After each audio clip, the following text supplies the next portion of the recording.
So you've used AI to vibe code an app idea for a business niche, or maybe you need to do it for your own customers, but what now? Do you give them a Lovable link and hope for the best? Hey, my name is Denny Daigle. I'm the founder of RideAlong.co, a tech and AI consulting agency helping SMBs grow revenue and staff output using SaaS, AI systems, tools, and workflows. Lately, I've been helping business owners and software developers caught in this exact dilemma that they've vibe coded something people want, but they don't know what comes next. Let me tell you about a conversation I had last week with someone who vibe coded something brilliant. 3 days in Lovable. Beautiful customer portal, Supabase database, deployed on Replit. He shared this on LinkedIn and got a service provider asking for an exclusive deal, service his region, a small country. Gulp. It happens that way. So my buddy calls me up and says, Denis, they want me to pay. I'm excited, but I don't actually know what I need to do next. What's involved in making this production ready, he asks. I decided to make this video to help answer it for him and all of you. I'm going to show you what production ready actually means, help you understand what's involved. How do you go from VibeCode to production load? There's 3 phases of how to put that in place. Also, the 3 different levels.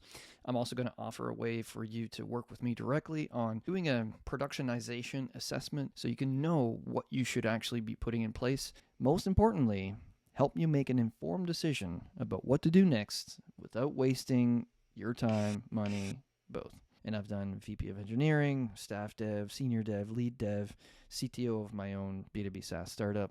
This is why I'm bringing this information, and it's exciting for me because now the building of it is much faster, much cheaper, but still operating it and putting it in production, making it ready, it still needs a lot of care and attention.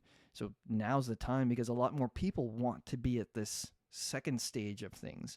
So that's why I'm putting this video together, so you know high level what this looks like, to know what to anticipate if you're hiring people, if you're doing it yourself, what the cost might be. This is why this information is super valuable, and I hope that you enjoy it. You ready? Let's dive in. First, let's be honest about what you actually have right now. You have a vibe-coded prototype. It works. You click around, data saves, it looks professional. But here's where the illusion of ready starts to kick in.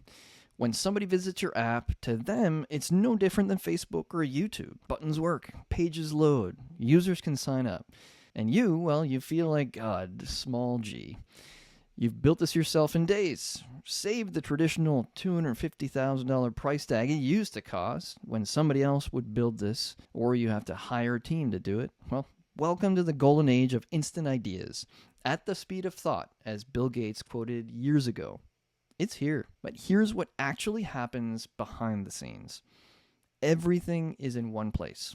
Your data, the demo data, even if you have early users, their real data is there. It's all mixed together. Any changes you make, they're going to feel it. When you test a new feature, everyone sees it, broken or not. There's no safety net. Change something, and you won't know if that broke something else until someone tells you. But how can something else break? The truth is, and this has happened to me, it may have already happened to you. You ask AI to change something, fix something, and then something else is removed elsewhere in the code. It's a common occurrence with AI coding. It's like if it forgets what already works and what needs to stay there. It provides you what you need regardless of what's in the way, including itself. You've got no automated testing to tell you that something's broken. You're just hoping that each change doesn't break something else. Now, the security, well, it's optimistic at best. You've got no safeguards against potential bad actors, and Lord knows there's lots of those. Your integration secrets might be visible in the code if you were to export it and look. The database permissions might be wide open. You haven't thought about what happens if a bot tries to break this at 3 a.m. while you're sleeping. Monitoring just doesn't exist yet. If something breaks, you find out when a customer emails you. There's no alerts, no logs, no visibility. Essentially, you're flying blind. Gives me a panic attack just thinking about it. Support is ad hoc. People email you when things break, or, hey, they want new features. And you know you get a lot of requests, or you will, for that. There's no system, no tracking, no way to prioritize. Who do you say yes to? Who do you say no to? How do you even track those requests and get back to the person. And now you're thinking about adding credit card payments. Well, let's hope that bots aren't trying to break in already, and this will just be cake for them. This setup is perfect for demos. It validated your idea. That's exactly what it's designed to do. Because here's the reality. You vibe coded something, people want to buy it. You know you need to make this actually ready for paying customers, and that's a significant undertaking, but is it ready for real customers? And that really depends entirely on who those customers are and what kind of data that you're handling. Let me show you what's actually involved. First, you need to migrate from your VibeCoded prototype to a maintainable code. Your Lovable code works, but it's not structured for a team to maintain and grow. You need to recreate it in a production-ready framework with proper structure, security, and organization. This is where AI tools like Claude and Claude Code become incredibly valuable. They can help you rebuild your prototype the right way much faster than doing it manually, obviously. And I'm mentioning Claude Code, because those are the ones I prefer to work with, but it can be any AI assistance. And second, you need to establish a proper software development lifecycle. Here's what this means. Version control, where every change is tracked. Multiple isolated environments, so testing doesn't affect customers. Code that other professional developers would approve of. Documentation, so someone else could understand and maintain this. You need security and quality systems. What this means is finding and fixing security vulnerabilities, ones left by vibe coding tools, or even past developers if this is an existing codebase. Automated testing, so you know if something breaks before your customers do. Continuous security scanning, code quality enforcement, monitoring, so you know immediately when something goes wrong, and backup and recovery procedures. Think of it this way. AI tools like Claude Code can help you build features, write comprehensive tests, find and close security holes. Then automation tools like linters and CodeRabbit enforce quality standards on every code change. I mentioned something like CodeRabbit. There are different technologies you can use to help recommend on what you should change. So it's good to have acting as a senior dev or a staff dev, somebody to review the code base and provide these as options. You can make the decision, or your lead dev, if you're actually implementing these changes. It's so great. I wish I had this back in the day when I was a CTO or a senior dev, lead dev, or a staff dev. These are the tools that could have made my job a lot easier, and we could have moved a lot faster. So these are the glory days, and I love working with all these tools. All of these systems can be put in place to work together. That's the beauty of it. And then you're using traditional software development lifecycle pipelines to be able to deploy. If something breaks, you get to just redeploy again, or if something goes wrong, you get to roll back to the last known good is what it's called. And I think that's an important point that we should mention. With these new vibe coding and AI assistant technologies put in place, a lot of people go, hey, I don't need a big team now to build this. I can just deploy it. But there's always that second half of, okay, fine, it's been built. Either you've paid a large team to do it, or you bought the code base from somebody else, or you vibe coded something. That's just part of the equation. Actually supporting it, running it, putting it in production, and managing everything else, that's also still needed. And I'm bringing you this information as a former startup CTO, and this is people that I've had to hire, put these processes in place for a traditional build. And now with the VibeCoded app, or if you buy somebody else's business, or if this is a dormant repo that you have and you want AI assistance on it, you still need to build all of these processes and components so that when you put this into production, there are systems in place that are the same that were used for these bigger systems that would cost $250,000 to put in place. So those are the things that still to this day, it can be assisted and helped by AI, but they still need to be put in place for the robustness, for the level of world-class running systems like Facebook, like the YouTubes, that they expect even from your app, internal or not. If a customer is using it, there's this high expectation. So speaking of which, third, you need an operational system. So as you're pushing all of these changes, you do need error tracking, logging, performance monitoring, support tickets, a way to manage those. What about feature requests tracking? Who do you say yes or no to? And the ability to scale as you grow. If you have a video or article go viral, all of a sudden demand for what you're doing boosts. You need to know that you can handle this growth, or at least when the systems stall, there's a way to boost the resources that you're using to have more services deployed automatically, so then you can take on the influx of clients that want your services. So here's what no one's telling you. Not every app needs the same level of production readiness. And this is why a readiness assessment is what I recommend. It tells you what you need for your situation. It completely depends on who's using it. Let me show you the 3 levels of production readiness that you might need depending on exactly that. Who's using it? Why? What's the data? Level 1 is for personal use. Just you. If you're the only user, you're good. You can stay in Lovable and Replit. You have working code, occasional database backups if you need it. It's basic. Don't need anything else. You don't need formal testing or monitoring or security hardening or documentation because you know how it works. You can just talk to AI to VibeCode something different on it. And the risk is if it breaks, you're the only one affected. You fix it when it's convenient. And for a timeline, well, stay in prototype mode indefinitely if you want to. And the cost is free, $10 a month or whatever the cost that they want you to pay. Like a personal task tracker or recipe manager, workout logger. For most personal use, you can stick with prototype platform, and that's fun. That's why they say it's kind of like you can build these toys that you can use. But, and this is important, if you're using any business data, even for personal use, things get a lot more complicated. If you're handling protected information, healthcare data, financial information, personal data with specific regulations, even your personal tool needs proper compliance. And that can jump your cost from $10 a month to $200, $500 a month because you need specialized hosting. Let me show you something that's a decision tree on whether or not you need compliance and where to host it. For example, if you're handling protected health information and you say, yeah, US healthcare, well, you need HIPAA-compliant hosting. If it's Canadian healthcare, well, you need Canadian data centers. If it's EU data centers. What if you're handling personal data, but not healthcare, for example? For EU, you must comply with GDPR. If it's Canadian users, you got PIPEDA. And what if you have no special data requirements? Well, then you're fine. You can use Vercel, Fly.io, Render, Supabase. It's cheapest, easiest, and fastest.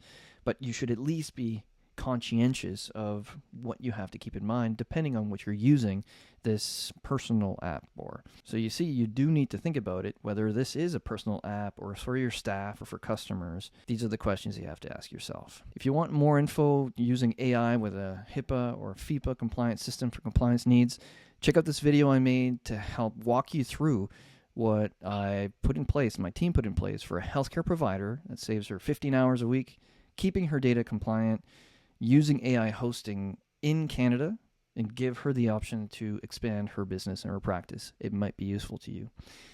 So that was level 1 for personal use, personal business. Let's go to level 2, which is internal team use, your staff. Now we're talking 5 to 50 employees using an internal tool that you've created that helps your customers, your staff, better service.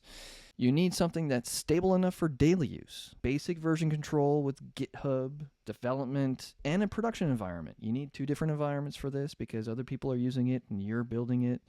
Automated backups, basic monitoring because you need to know when it's down, and some documentation because staff needs onboarding. But what's lighter at this level than some of the deeper ones? Testing can be lighter. Just focus on the critical flows. Deployment can be simpler. Just a brief downtime is okay. You don't need a professional software development lifecycle system yet. More on that later. If it breaks, your team can or can't work. It could take a few hours to fix it. But the key difference is you control the users. You can say, hey team, I'm updating the system back in 10 minutes. They understand they're on your side. To do this level 2 work, you're looking at 2 to 3 weeks to stabilize. The investment can be 5 to 15K. DIY is the opportunity cost that you face, or if you're hiring. Monthly it can be $50 to $100 a month for the infrastructure, depending on if you need anything even more critical. And this kind of setup works for internal CRM, project management tools, team scheduling systems, different things that you've put together that will help your team have better service for your customers or streamline their workflow. And it's not as critical because they are not paying customers, which is level 3. Paying customers. They're paying to use it. I like to call them paying strangers. This is the big one. Strangers are paying you money, expecting it to work like YouTube, Facebook, always perfect, immediate, pristine. That's why you need a major system, a major footprint and platform management to be able to give them this level of excellence that we as a world have been trained to expect. Because the internet is a level playing field. Whether you're making this in a small town in Canada or wherever, you're expected to be and operate as big as the multi-million-dollar companies, Meta, whoever that's building these things and making them available. And what it takes to bring it to this level is what a lot of people take for granted. Multiple isolated environments, development, staging, production, comprehensive automated testing to protect against AI doing whatever it wants, a CI/CD pipeline with quality gates. And I'll just take a second to explain how CI/CD works. This is continual integration, continual deployment. As you're creating these changes, there are steps and gates put in place. All of these tests for security, linters are used to make sure that the code looks okay. And once it passes all of them, then a human is in place to say, okay, this looks good, or no, I got to kick this back to the developers. And sometimes that can be automated where as soon as a developer makes a change, there's something that runs AI or whatever that will check these tests and automatically say, nope, you need to fix this before it's even accepted for more bigger tests that are needed. And then the person says if everything is okay, they approve it, and then it goes into being built and deployed into production, into 3 different environments, or wherever these are, to give the options to having tested, or it's in staging for a demo, to look at new features, or this is something that's happening in production. And don't worry about all of this. This is something that a CTO or a lead or staff dev, senior developer would know all about and would put in place for you. Expect to use it in that way. Also, this brings along real-time monitoring and alerts, error tracking and logging. Because everything is auto-deployed, it needs to know if it's breaking, and then it just informs you. You have automated backups and tested recovery procedures.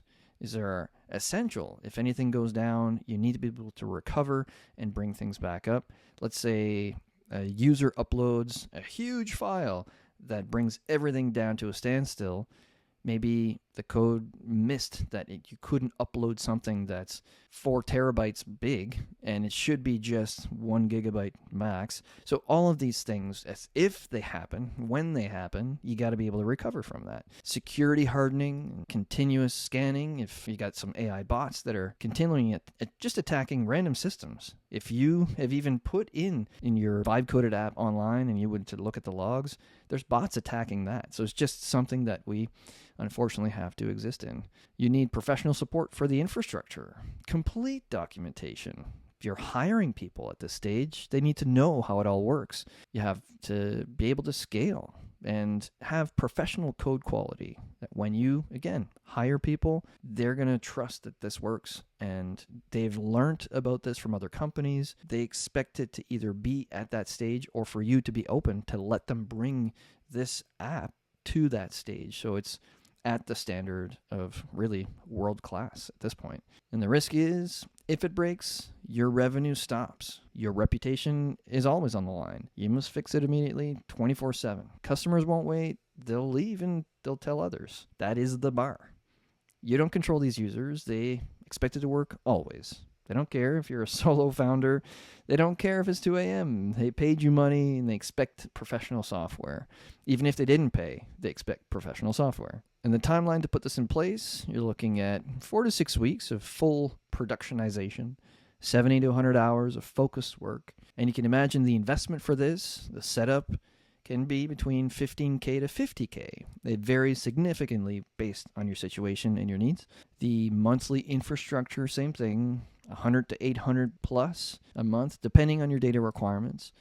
And why such a wide range? Well, because of the approach, the cost depends entirely on what kind of data you're handling, standard versus regulated, where your users are, the data sovereignty requirements behind that data, what scale you're planning on. Is this for 100 users or 100,000, a million plus? And your compliance needs, HIPAA, FIPA, GDPR. But for most standard SaaS apps, you're looking at the lower end, 15 to 30K setup, 100, 200 a month. But for healthcare, financial regulated data, you're looking at the higher end, 30 to 50K setup, 300 to 800 a month, because you need specialized infrastructure and expertise.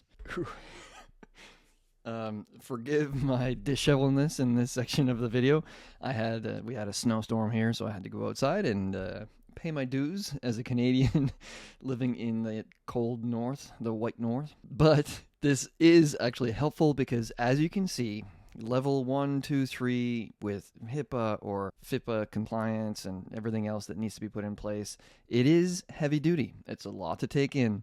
And I mentioned earlier a readiness assessment, and it's really the first place that I would start. And what I recommend to my clients, people contact me and ask me to do a productionization readiness assessment where I help people go over, okay, what are the different choices, if it's DIY or if you have the staff or if you can hire out. If that's something that would be helpful to you, contact me. There's a whole bunch of ways that I'm going to list out that you can reach out to me and do a readiness assessment as a way to invest a little bit of money up front so that you don't waste a lot of money afterwards redoing it.